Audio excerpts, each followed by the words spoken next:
All right. Hey, everybody. This is David Hood with TigerNet.com.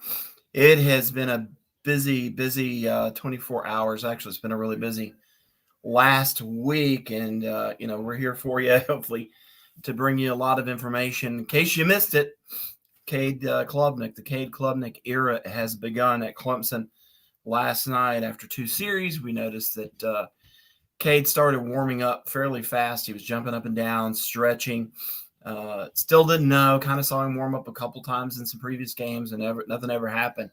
But then he really started to get lathered up, and then he went over and he put on the headset to talk to, I'm assuming, offensive coordinator Brandon Streeter. Well, that let us know that Cade was getting ready to come into the game, and I saw him have kind of a brief conversation with Taj Boyd, and then he comes in. The rest is history, man. The kid was electric. He lit it up last night, 20 of 24, man, just unbelievable.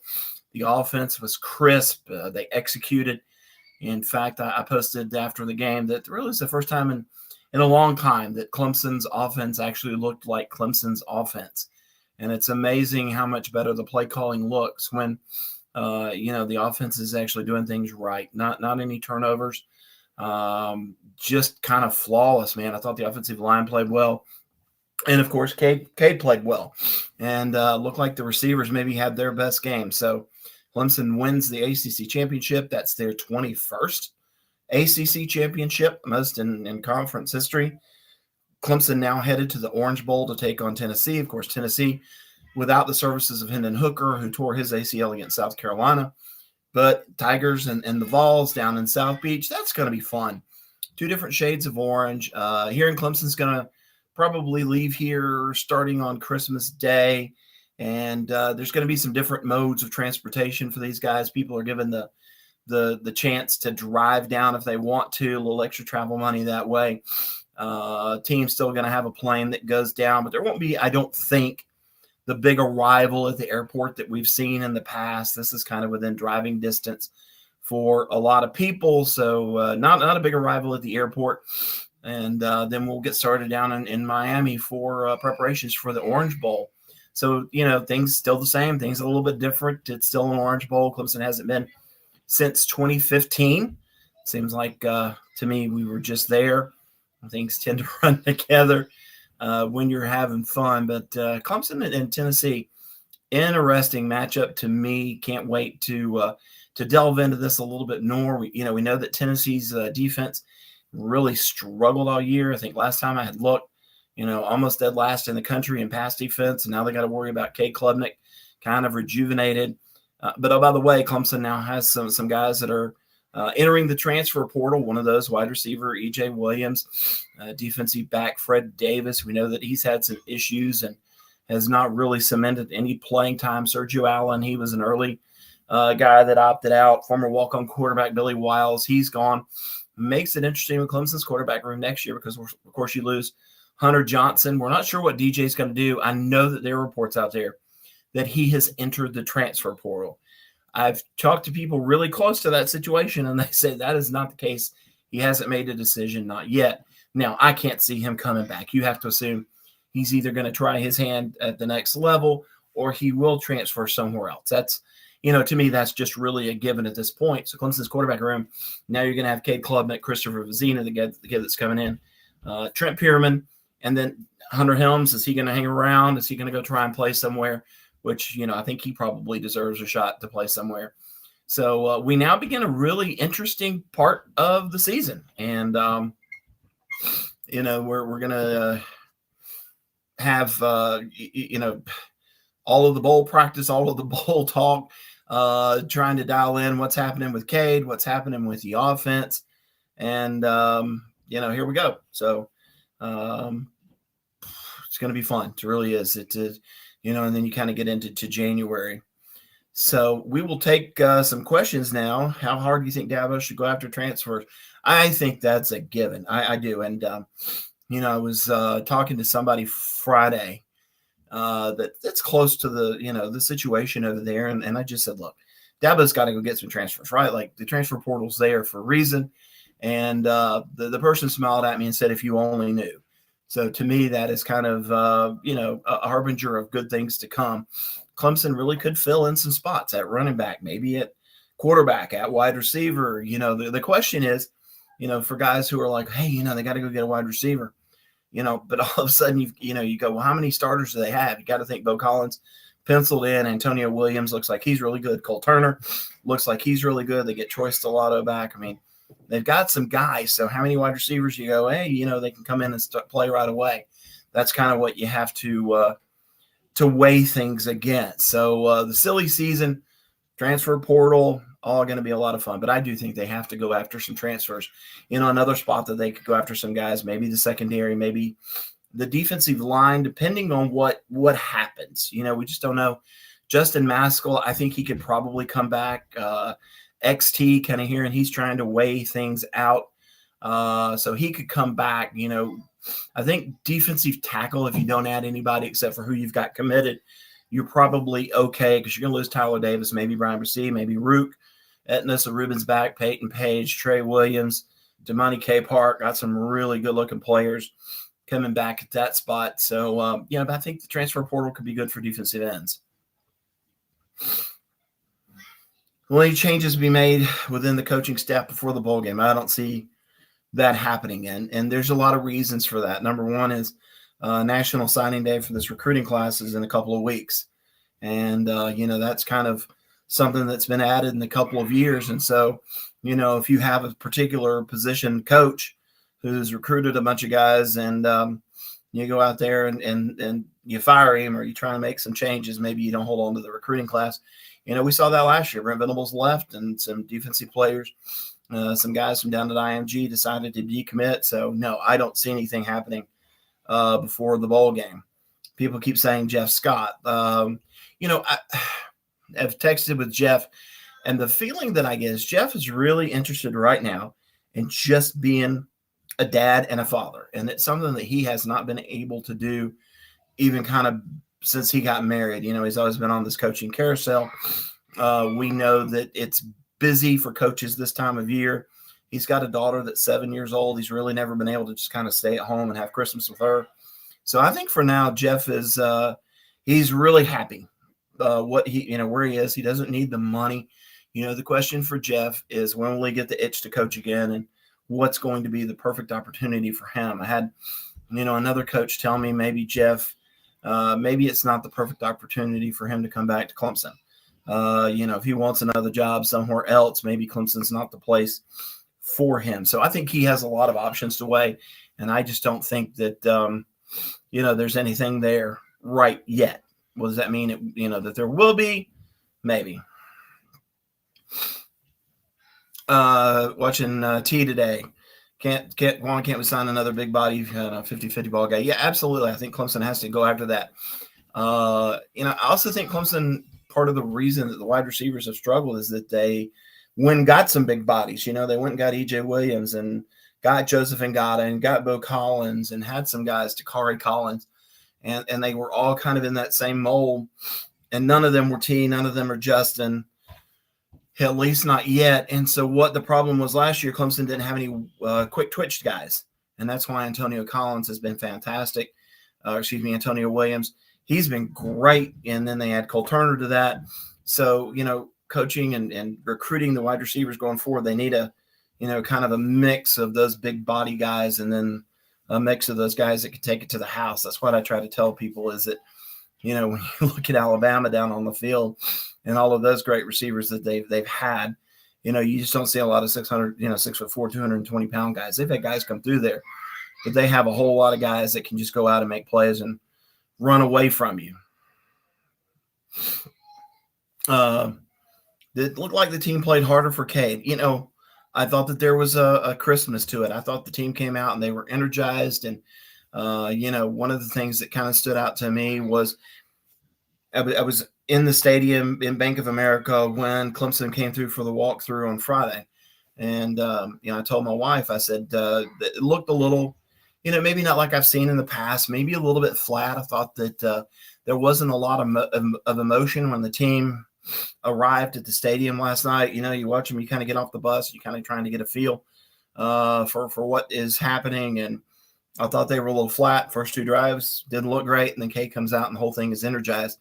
And to begin the fourth quarter, they in the stadium played the video. Here it is, fourth quarter. They don't put championship rings on smooth hands, and then they started playing the music, and Artavis Scott is out there dancing around like he's in a dance contest, and the entire team was jumping around and waving towels and really emotional. And I thought, man, I haven't seen that in a long time. So there was just an energy that Cade brought. And I was talking to Davis Allen on the field after the game, and I said, what is it about the kid? Who does he remind you of? What does he remind you of? And he said, he reminds me of a baby deer, man. He's just out there bounding around, and he's all legs, and he's bouncing around trying to get the plays called. I've talked to other people today who kind of just say the same thing.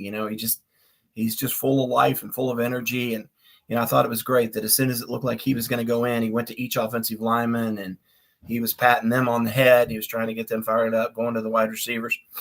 And, it's kind of what I've said all along. He's a natural leader, and he's charismatic, and people will follow him. And, I think that's what you're going to see. And again, people keep asking about DJ. Talked to somebody close to in their camp, and they said no decisions have been made yet. They've seen the reports. They know what people are saying. Nothing has been made yet. And,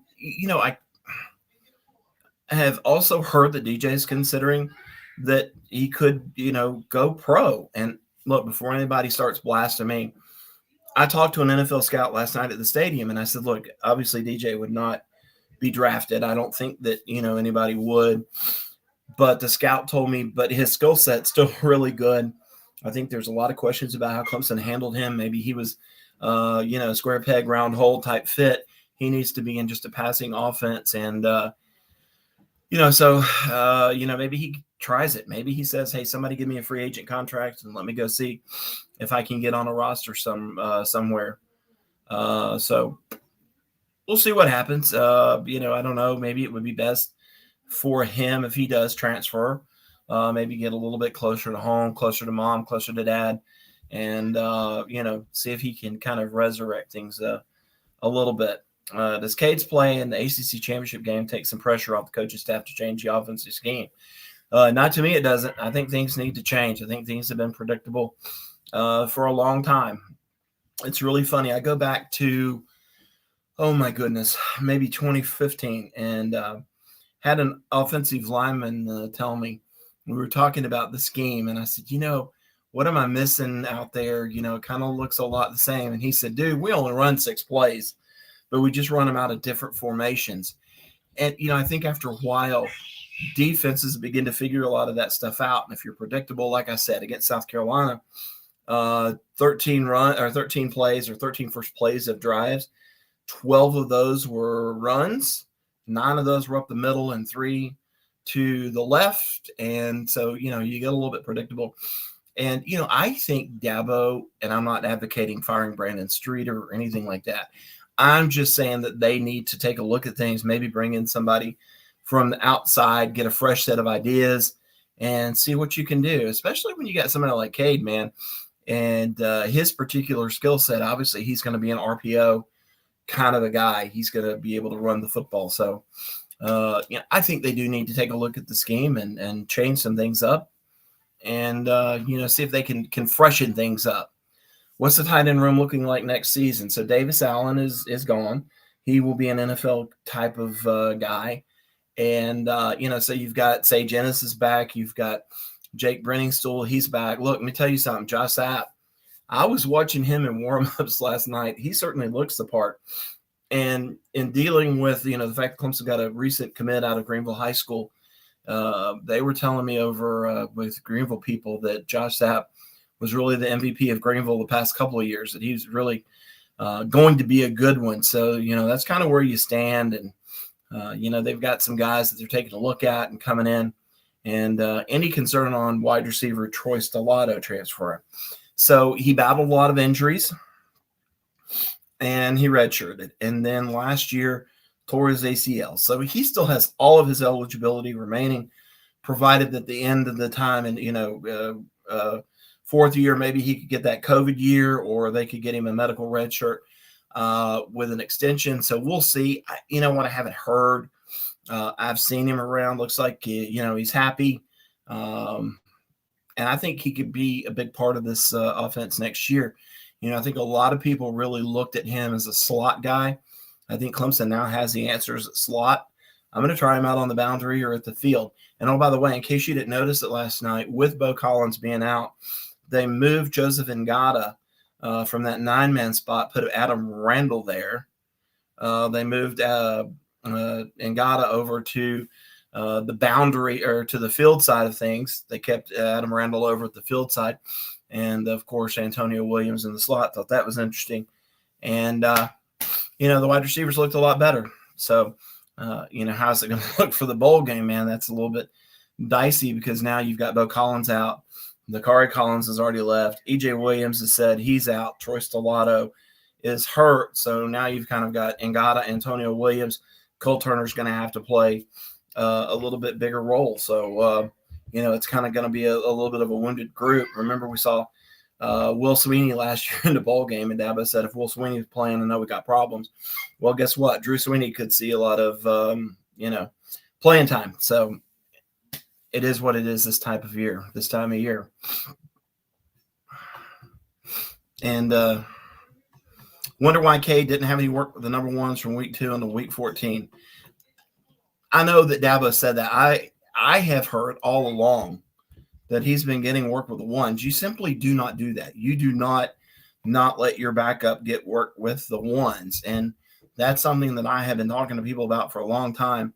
That the backups have been getting ones work. I don't think that we have seen the ones get the work on down the line like a 3 or 4 guy. But I've been hearing he's been getting work with the ones. You just don't do that. I know what Dabo said. I don't know if he misspoke or exactly what he was trying to say there, but I have people who are at practice every day who say they've seen Cade out there taking snaps, and part of it is sometimes he's made some mistakes out there, but it's something that we need to ask about and see if we can get some clarification on. What was my thoughts on the defensive philosophy? Very frustrating. So it was kind of obvious that Wes Goodwin and company were trying to limit the big play ability of North Carolina. In other words, they did not want to give up a 72-yard touchdown pass or, the big plays all over the field sometimes that they've given up. And knowing that they've struggled with the safeties a little bit. Makuba did not have a good game against South Carolina. So they were trying to limit that. So it was a bend but don't break. They know that North Carolina's had problems in the red zone over the past couple of weeks. They knew that North Carolina was having some issues finishing drives. So the thought was, we're going to make them drive the field. We're going to make them put 10, 12, 13, 14 play drives together and not make a mistake. And North Carolina did make the mistakes. And it was frustrating for everybody. I'm all about the attack. Don't sit back. But they did. They sat back, and it worked because North Carolina scored on the first drive, and then they only got 3 points the rest of the way. So it worked. Frustrating, absolutely, because it just seemed like every drive for North Carolina was 8, 10, 11, 12 plays. And there was a point there, I think, where North Carolina was 5 of 7 on third down. And that's kind of frustrating to watch. But it worked. I mean, that's all you can say. Yeah, frustrating, sure, but it worked. So, that's all you really got to say about that. And I think Wes was trying to maybe hide some deficiencies on the back end by doing that, just trying to keep everything in front of them.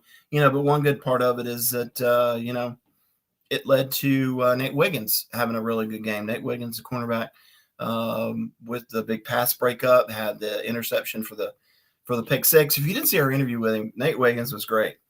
So I asked him, I said, what point did you know that you were gone, that you had taken it to the house? And he said once he got past Drake May, he kind of figured out that he was free. And then he laughed and he said, but something had happened the play before, and he had gotten a cramp. And so he says he gets to midfield and he got another cramp. And so he didn't even know if he was going to be able to run it in, but he did. And then you see him go into the end zone and he points at his mom, who he has a great relationship with. And, 98 yards. So that's the second longest in Clemson history. Don Kelly, 1970 against Duke, 102. I don't think they even do the 102 anymore. So that is a mark that will last for forever. And then Rex Varn also had a 93 and a 94 yard, but now Nate Wiggins firmly in the record books. Will Clemson beat Tennessee in the Orange Bowl? 2.5 point favorite for the Tigers. Kind of depends on what team shows up for both of these. Tennessee, great offense. You got to figure that they will put up some points. Their backup quarterback, I've kind of watched him, and I go, really good arm. Not real sure how accurate he is at times. It looks like he, can almost try to strong arm things a little too much, but still a very dangerous offense. So I've got Jalen Hyatt. Unless he decides to opt out, who knows what will happen there. Josh Heupel does a fantastic job of running that tempo, snapping the ball 22, 21, 23 seconds left on the play clock. And, for Clemson, man, it's going to be, can you score with them? Can you keep this offensive momentum going, provided that you've, got it going? So people want to know, what was up with Will Shipley? What was up with Phil Maffa only getting 70 carries? So we kind of knew going into the game that North Carolina was going to stack the box. They know that they only had one shot to stop Clemson. And this is what's so interesting about coaching. They knew they only had one shot to stop Clemson, and that was to stop the running game. So they came out and they loaded the box. What does that mean? Well, that means anybody that's within 8 yards of the line of scrimmage on defense, that's kind of the box. So they brought their linebackers up. They brought safeties up. They've got their defensive linemen in. So they are loading that box to stop the run. So Clemson, 5 offensive linemen, maybe a tight end, and you're trying to block 5 on 7 or 8 or 6 on 7 and 8, and it just doesn't work. They've always got an extra body coming. What that forces you to do is beat them through the air, though, because now you've got matchups out on the outside. So North Carolina says, we're going to make you beat us through the air. We don't think DJ and these wide receivers can beat us through the air. And then Clemson brings in Cade Klubnik, and all of a sudden that's turned upside down. North Carolina never really made adjustments. Defensive coordinator Gene Chizik has been around a long time, and I really thought coming out of the half that he would make those adjustments and maybe play a little bit softer zone, and he never did. So Clemson's like, there's no reason to keep running it into an 8 or a 9-man box. We've got a quarterback that's playing really well. So Clemson took advantage of what was there. They threw the football. If you had told me before the game Will Shipley is going to have 7 carries for 25 yards, I'd say, man, something bad happened, and Clemson really got beat, pretty bad. But instead, you got Klubnik coming in. He's throwing it all over the yard. And, Clemson just basically said, we're not going to beat our head against the wall. We're going to take what they give us. We have a quarterback playing. So that's the reason for the running game last night. There's just really no need to run into that kind of a stacked box, especially when your quarterback is playing well. Now, if it had been DJ, what would Clemson do? Well, they're probably going to run a little more of that RPO, run pass option game, see if they can loosen things up a little bit, maybe some quick hits to the sideline. And then, hey, let me tell you this, too. Talking about Cade, quick game. Everybody remembers the throw to Brandon Spector over on the sideline that looked like it was going to get intercepted. This is the interesting part to me. Brandon told me on the field after the game that he had been cold, and then he really wasn't expecting that pass. So it looks like it almost gets picked off. So come home, you take a look at it, and it turns out that was not Cade's first read. That Cade's first read looks like it was a screen pass, and Cade did not like what he saw there. So Cade's like, you know what, I'm just going to change out of it. And Cade goes to another option. I don't think Spector was really expecting it, but, man, it came on time, and it came hot.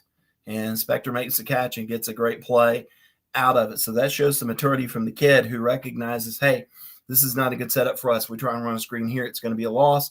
So I'm going to go over here, and I'm going to go to my second option. And he had a couple other times last night where, you see him look one way, where his, primary receiver is, and he comes back the other way. That's, some maturity shown by the kid. So a lot of good things to look forward to. So now we're, kind of hitting that 25-minute mark, I guess. And I know you people are probably tired of, hearing me talk, a lot to talk about. Do I think Kobe Pace will hit the portal? just not real sure at this point. I'm sure he probably looks at it and goes, hey, I've got Will Shipley in front of me. I've got Phil Moffitt in front of me. Keith Adams is coming along. I don't know that he knows, even if he plays great, that he would still be third string, next year, or third on the depth chart. But you also know that you're only a player or two away from being the starter. So it really is just how patient people are, how much you love the school. There's people that I thought would transfer in the past. It turns out they don't want to because they love it at Clemson, and they'll take what they, give you. So I think there's going to be a lot of interesting portal pieces here, and it's going to be really interesting that Clemson needs to go out and get some pieces in the portal. I think running back is a spot, regardless of what Kobe Pace does, that Clemson is going to go use it. Will we ever benefit from the portal? I think so. Like I said, I heard Friday somebody said, if you only knew. So that just tells me, and obviously we can't talk to Danny Pearman, who's running the portal for Clemson. Dabo is not going to come out and go, hey, we're going to chase, this guy and this guy.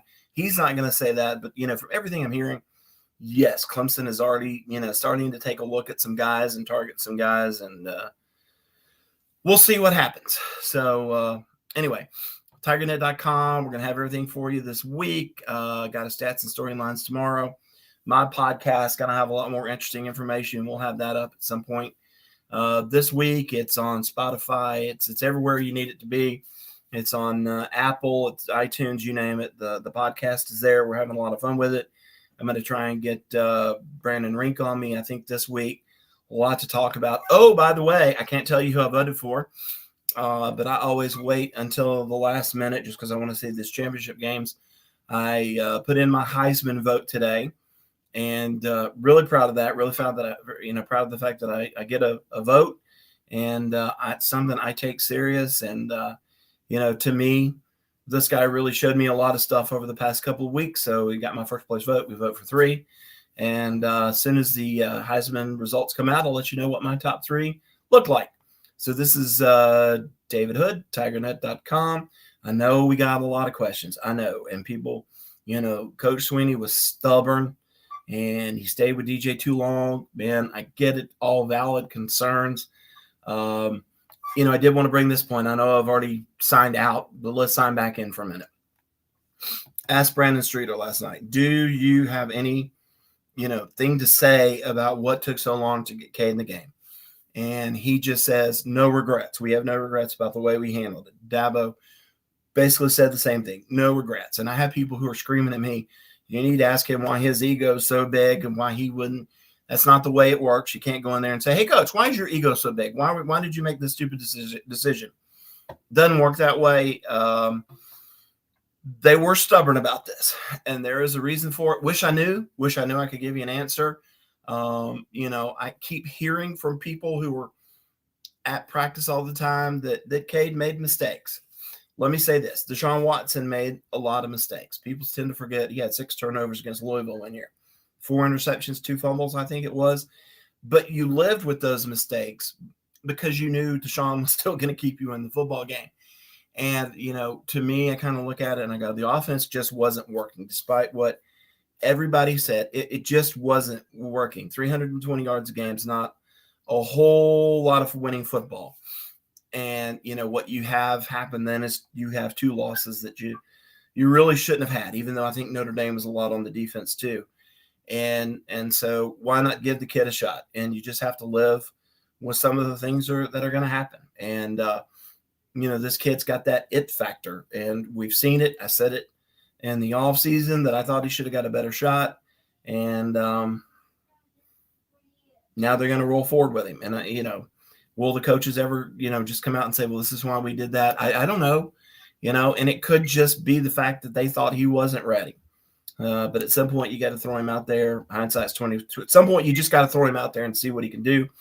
I had somebody tell me they thought he should have gotten all the 1 reps this week, started the game. Had somebody tell me that they thought he should have started the South Carolina game. Again, at some point, you just got to let him go play. And I was thrilled to see that they finally turned him loose last night. And now it's going to be a lot of fun going forward. Christopher Vizina comes in.